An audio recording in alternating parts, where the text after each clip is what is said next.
Hello, Southwest Florida homeowners and homebuyers. Welcome to the 239 Real Estate Roundtable Podcast, your go-to source for navigating the vibrant real estate landscape of our beautiful region. I'm your host, Kevin Tremmel, a local real estate agent, leader, and investor here in Southwest Florida. On this podcast, we bring you insights from best in the business, top-notch real estate professionals, seasoned agents, and experts in everything from homeowners insurance to mortgages, maintenance, and repairs. Whether you're a first-time homebuyer or a seasoned homeowner, we've got you covered with tips, strategies, and valuable insights to make your journey in Southwest Florida's real estate market a breeze. Get ready to unlock the doors to successful home ownership. This is the 239 Real Estate Roundtable Podcast, where we demystify the process, share insider knowledge, and ensure you're well-equipped to make informed decisions. Let's dive in. Hello, everybody. Welcome to another episode of the 239 Real Estate Roundtable Podcast. On today's episode, I am joined by Alberto Nikodimov. He is the owner of Memories. Memories is a vacation property management company and platform that's transforming how families preserve and share their most meaningful moments. We'll dive into the story behind Memories, the tech that powers it, and how it's helping people stay connected and make the most out of their vacation. Welcome to the show, Alberto. Thank you, Kevin. Pleasure being here. Thanks for having me. Awesome, man. Well, why don't we get started? Tell us a little bit more about your company. What's the story behind it? Who are you as a person, and what made you start Memories? All right, so that's a long story, but I'll try to give you the very short version. So I'm a fellow European like you. I came here about 8 years ago in the States after I finished my college degree. And I started in real estate just like you. And I was also always concentrating towards the investment properties. That was really my passion. I wanted to help people purchase investment properties which produce great cash flow for them. At the same time, they're in areas where they appreciate, and you can really truly provide something of great benefit, not just for them, but their family and their legacy. So I really niched out to these investment properties, and at that time, it was very, very profitable to be in the short-term rentals, even more so than now, just because they're much less. Now it's getting more popular. So obviously the profits are narrowing down, but still it's a great area to invest. And back then I really dived into that, and I was working for a vacation rental management company. I learned everything from the ground up, starting as an intern. And after that, I joined another big management company here in Central Florida. I worked for them for about 2 years, again, heavily concentrating on investment properties. And I always had that passion in me, and I kept referring clients to management companies which were not doing very well. They're actually dropping the ball quite often. They were not as professional as they should be. Keep in mind, this is a fairly new industry, so it's not as heavily regulated as, let's say, long-term rental property managers, and it attracts sometimes the wrong kind of people who are not very professional. So I was managing my own investments, my own properties, and some friends, and I never lost the passion. So I thought, okay, well, I really want to go full time into this. And that's when we funded Memories. And now, 3.5 years later, we're one of the fastest growing vacation rental companies here in Florida. We're doubling in size year over year. We have built some very successful processes to not just maximize the return on investment for our investors, but also more importantly, provide an amazing experience for the guests staying in our properties. So we're very proud of that, and that's where we currently are, and we have big plans for the future. Yeah, awesome. Congratulations on all the success. And one thing I want to follow up on. So you said now that the market in Florida is correcting a little bit, it's kind of getting harder and harder, or the margins are just tightening a little bit, you said. So give us some insights into, maximizing ROI in the short-term rental market. Like, how do you, if any investors are listening that maybe want to make the jump from, let's say, long-term investments into a more short-term vacation-based rental market, how do you identify, high return investment properties and just strategies to kind of enhance that profitability and return? Yeah, that's a great question. I would love to give you a detailed explanation. So since we started looking back, let's take it back again for a second. Let's say 2018, 2019, we used to purchase, let's say, a fourplex. We purchased many in the area where you're also based out of. And let's say we're buying those fourplexes where the long-term rent on the properties, meaning people living there for 12 months out of the year, was about 1,500 a month per unit. So we would buy those units and convert them to short-term rentals, and we would triple the income pretty much. So we go to 4,500 a month per unit. And the properties were not priced for those returns. They were priced for the $1,500 return on the long-term rentals. So this is why we're very successful. The investors were making great cash flow. And then slowly the word spread around and people started investing more and more in those, especially in the vacation rental areas. The prices started going up significantly. But at the end of the day, the model still remain the same even now. We want to find a property where the numbers work.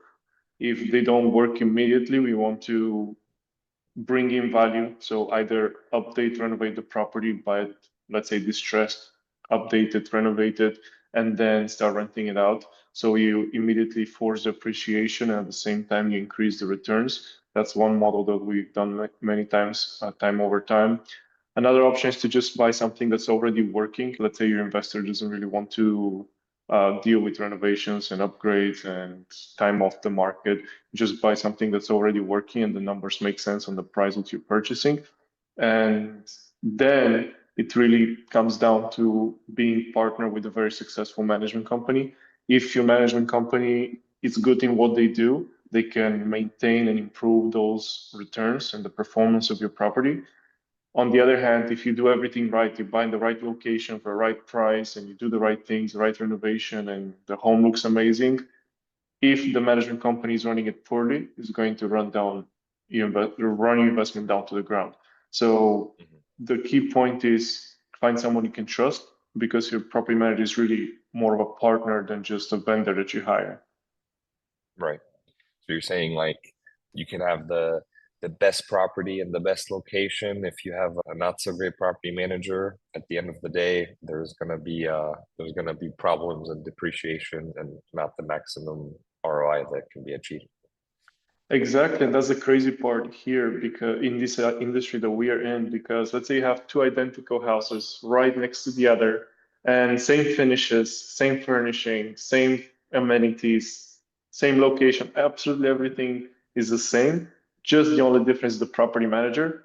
And let's say you run the numbers at the end of the year, one of them makes you 50,000 gross revenue, the other one makes you 25,000 gross revenue, like 50%.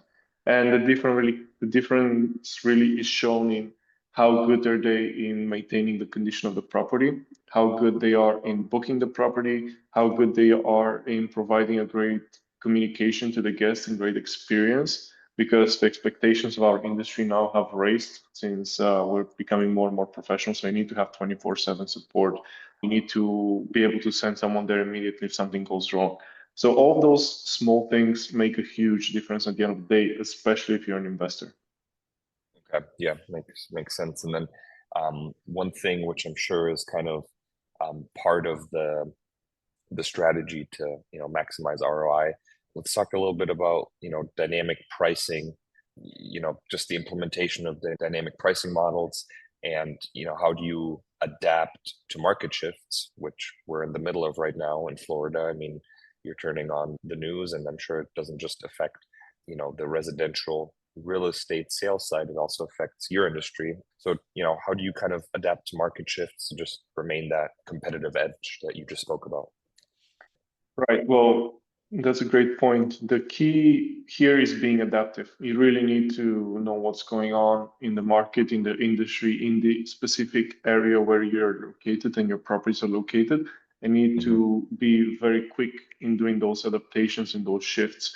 For example, 2022, 2023, a lot of people, especially in the Orlando area, in Florida, purchased at the top of the market with high interest rates, and the revenue that the property were producing are not enough to cover their expenses, especially right now. Unfortunately, a lot of people jumped on the hype train and they had the fear of missing out. So they were just buying left and right, and they thought any property they would buy would produce those returns.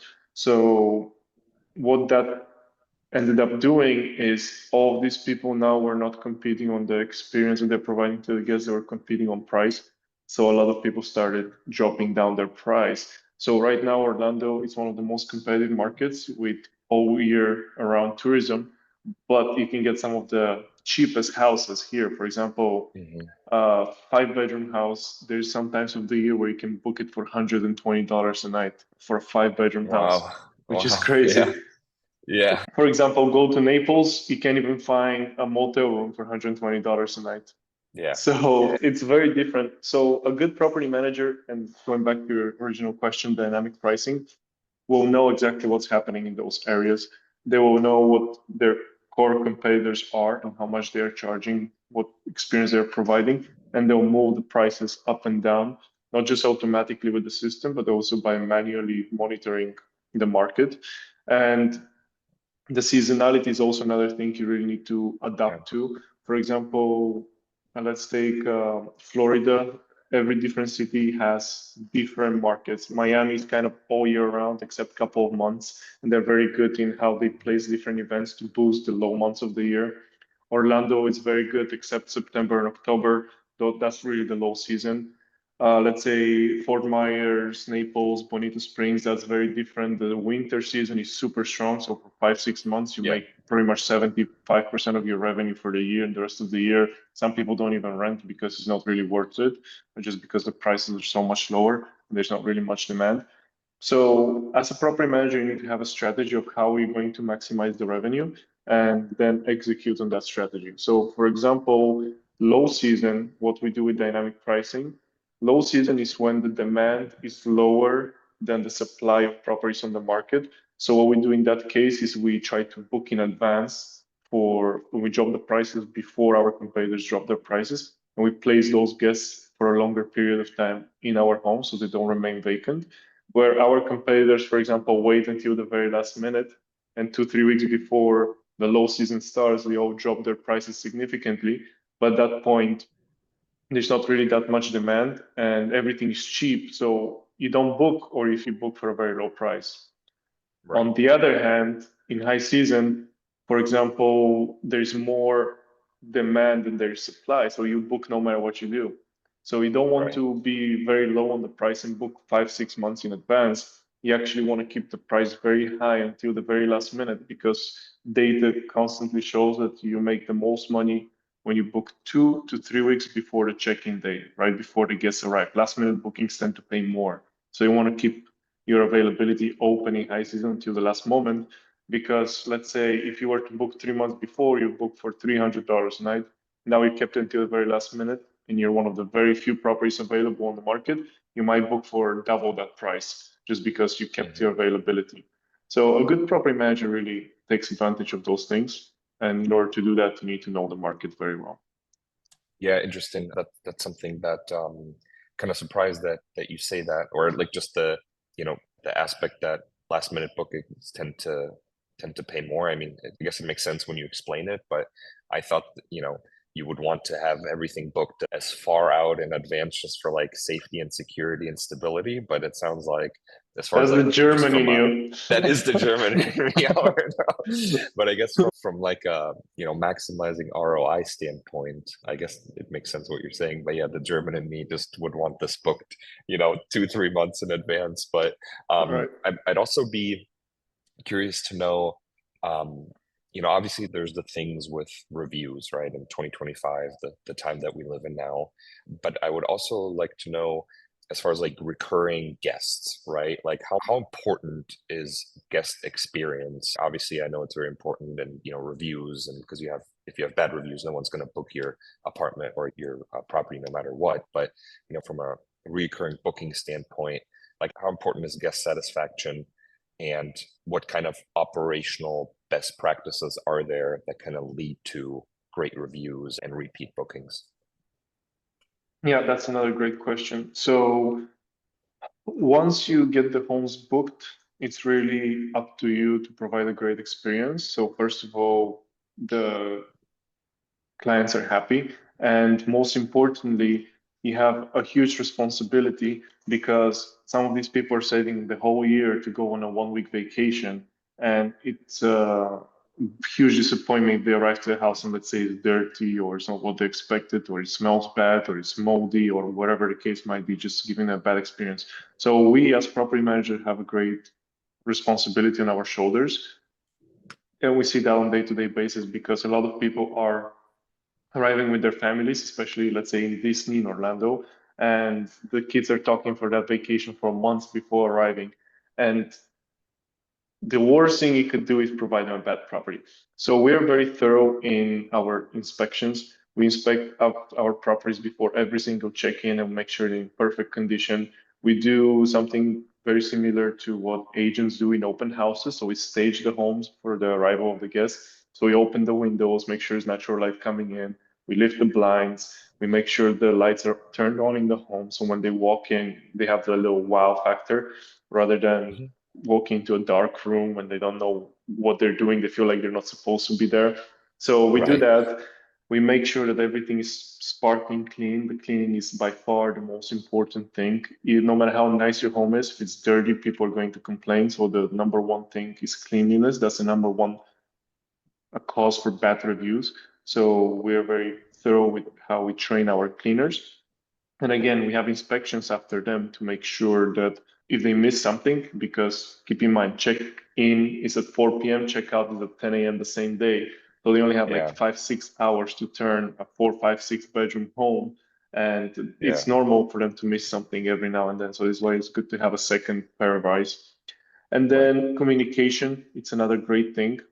We have a 24/7 communication, and that's becoming more and more common for our industry. In case someone has an issue at 2 a.m. in the morning, we take care of that immediately, and we have someone who is ready to answer right away. We make sure that all of our guests are checked in.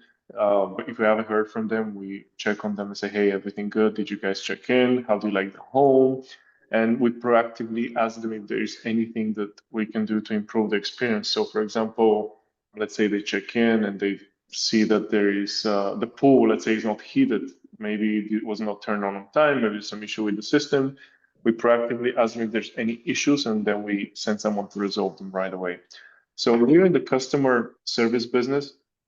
And even though a lot of tech is involved, that's more in the front end of booking the homes.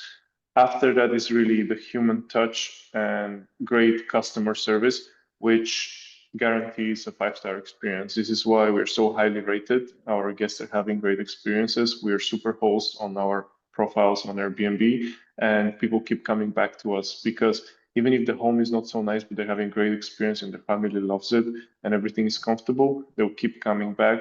And that's another great thing for our owners because then they don't have to keep paying Airbnb, VRBO, HomeAway, Booking.com fees. They just come and book with us directly. So the guests pay less money and the owners make more money. Right. Is that a good enough answer for you? I know I talked for a long time. No.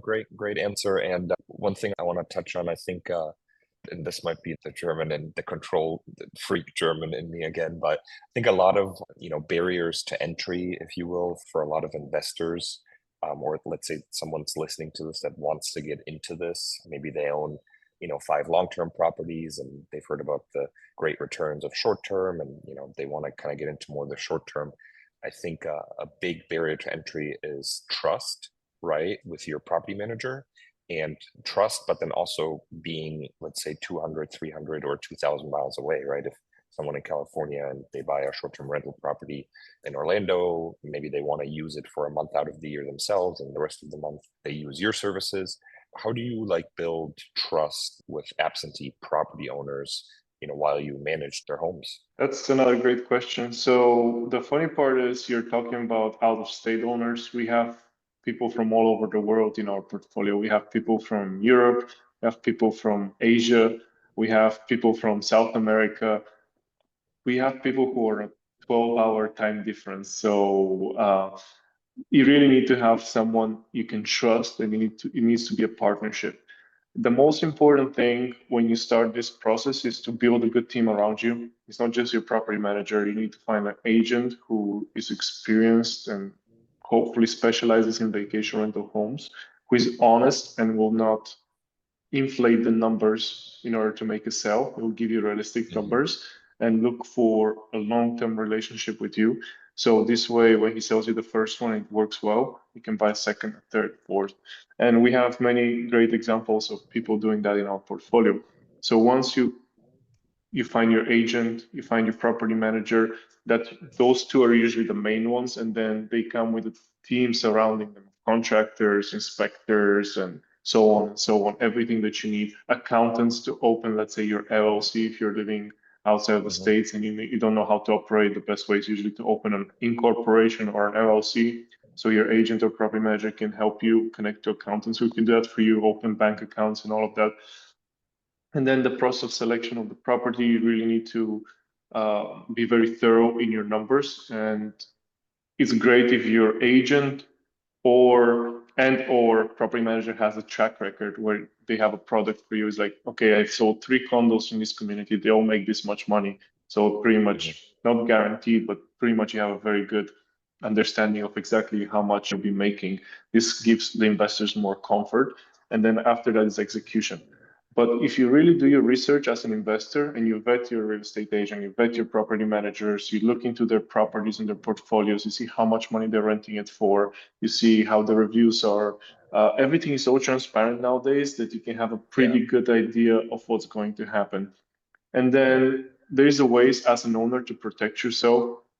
Let's say have cameras in the front door and you can monitor when people are entering in and out of the property to make sure that your property manager is, let's say, not renting the home when they're telling you it's vacant, because that Mhm. unfortunately happens a lot in our industry and a lot of customers switch to us because of that problem, which sounds horrible, but unfortunately sometimes it does happen.